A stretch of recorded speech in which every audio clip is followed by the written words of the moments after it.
E não é que a Globo demitiu um dos seus apresentadores, um dos apresentadores do Globo Esporte, por conta de uma fala que continha ódio sobre o atual presidente da República, Jair Messias Bolsonaro. Eu sou Rodolfo Gomes, você está no Futeboteco e hoje a gente tem um vídeo aqui difícil de fazer, porque a gente está diante da maior polarização da história do país, na semana da eleição, um país completamente dividido, e é muito difícil se posicionar num momento como esse para muitas pessoas que vivem da internet, que dependem da internet, porque isso divide o público delas. A não ser que você seja muito grande, é muito complicado. É muito difícil mesmo você... Eu entendo, sabe? Os caras que preferem ficar na deles, falar sobre... o canal de futebol, falar sobre futebol. O canal de moda, falar sobre moda. Apesar de eu achar que a gente está num momento tão importante na história do país que o máximo de pessoas possíveis que se manifestassem seria melhor.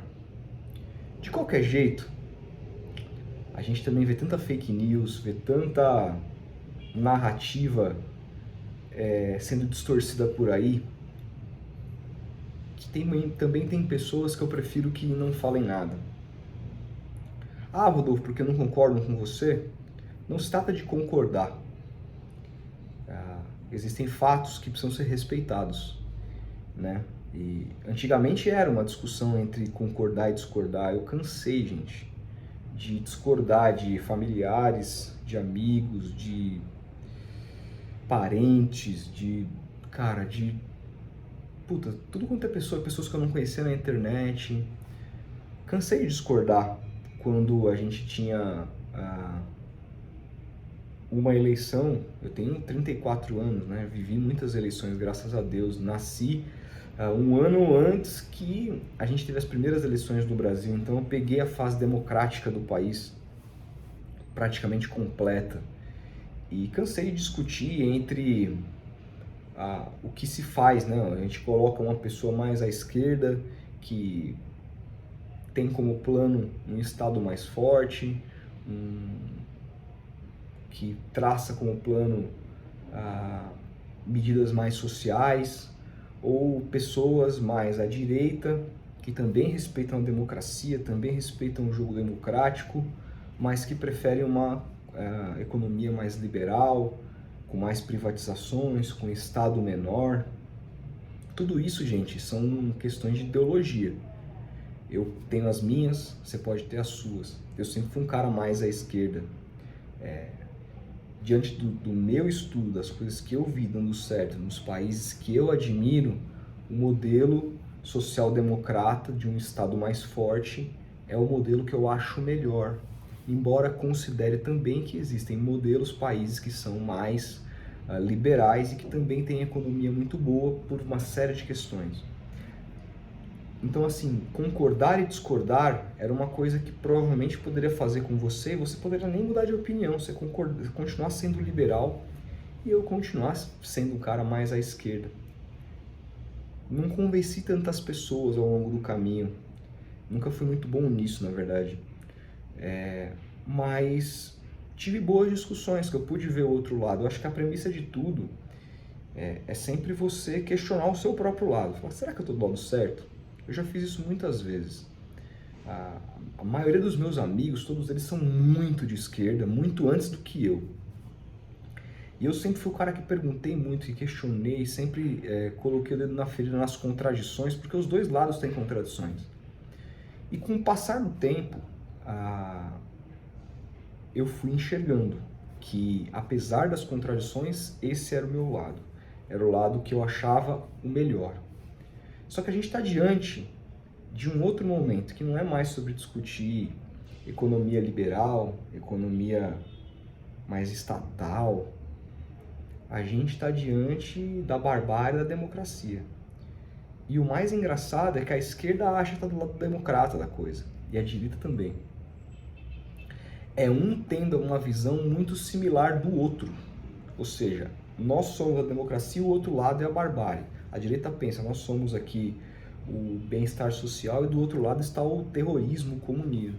E a esquerda pensa, nós somos a democracia, quem defende os valores democratas, e do outro lado está o fascismo, o neoliberalismo, né? É mais ou menos assim.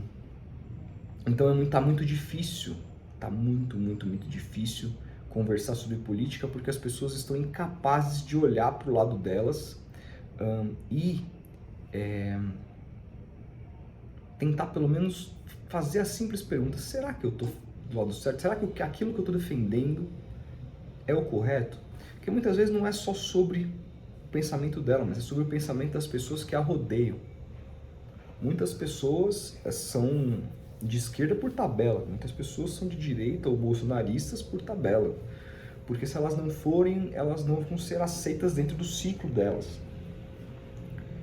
E elas são ensinadas a achar que o outro lado é inimigo. Eu tive muito medo nas eleições de 2018, mas apesar de eu ter ficado muito triste com o resultado final, eu nunca imaginei que teria sido tão ruim como foi. Eu nunca imaginei, primeiro que ninguém nunca imaginou que a gente veria uma pandemia, né? Mas eu nunca imaginei que o tratamento a ela, independentemente do lado, sendo direita e esquerda, seria dado da maneira que foi dado, sabe? Eu não tenho a menor dúvida de que se o Bolsonaro tivesse cuidado bem da pandemia, que ele já estaria reeleito. A menor dúvida. Com o pé nas costas, eu acho que até no primeiro turno, tá? Mas a gente viu o que aconteceu. Quem não fechou os olhos, quem não passou pano, viu o que aconteceu. 45 dias de atraso em vacina. Eu sei que tem muita gente que discorda porque são influenciados pelos passadores de pano oficiais e botam a culpa nos governadores do estado. É de uma ignorância, sabe? É uma falta de estudo completa. Assim, eu tenho realmente muita pena de quem comenta isso. Tenho muita dó, assim. Porque a pessoa realmente acredita nisso e ela não percebe que ela está sendo completamente estúpida, completamente burra, né? E ela muitas vezes sabe ler, escreve bem um texto, capaz de formar uma frase. Você vê um texto muito bem escrito aqui embaixo e cheio de falácias que já foram desmentidas. Mas é porque ela só consome aquilo que está no lado dela, na bolha dela. É difícil, é muito difícil. Mas a gente viu o atraso de vacinas, a gente viu tentativa de compra de uma vacina Covaxin, que a CPI, graças a Deus, impediu, que o governo ganharia $1 por dose, numa das maiores corrupções da história do Brasil. A gente viu a defesa absurda do presidente por um remédio completamente ineficaz. Já falei sobre esse episódio aqui. A dona desse apartamento, eu moro aqui, é um apartamento alugado, a dona ficou cega por uso de hidroxicloroquina porque ela acreditou no presidente da República. Ela não melhorou da Covid por causa disso, porque esse remédio não melhora. Pessoas que vão tomar vão melhorar, pessoas que não vão tomar vão melhorar, porque não tem absolutamente nenhuma correlação. Mas ela ficou cega. E muita gente teve várias sequelas por conta de uma defesa criminosa, anti-ciência do presidente da República e do seu governo a favor desse remédio, desse medicamento. A gente viu desvio de verba para comprar subsídios desse remédio para produzir mais.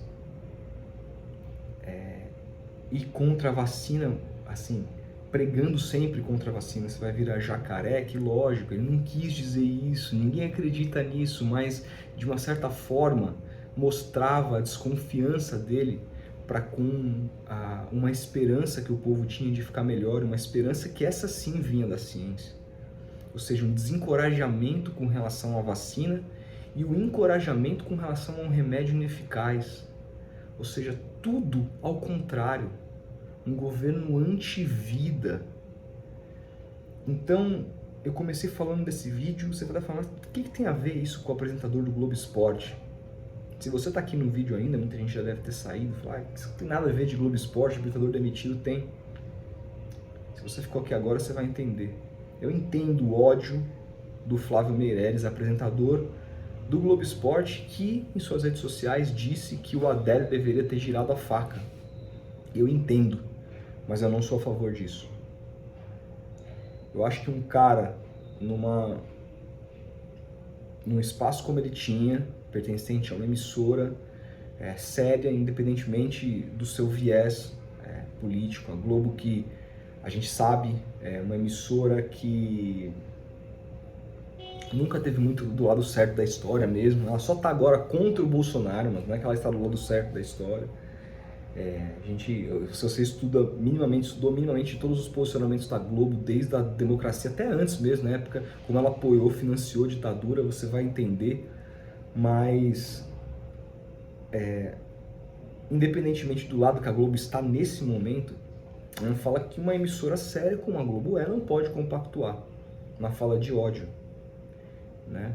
Eu, por exemplo, não desejo a morte do presidente da República. Eu desejo que ele perca no dia 30, que ele entregue a faixa democraticamente no dia 1º de janeiro de 2023 e que então ele passe a ser investigado da maneira correta pelos 51 imóveis que ele e sua família compraram com dinheiro vivo, pela negligência à pandemia e por tantas outras coisas, como correlações dele e sua família com milícia, por exemplo, rachadinha, Queiroz e tudo mais que a gente sabe.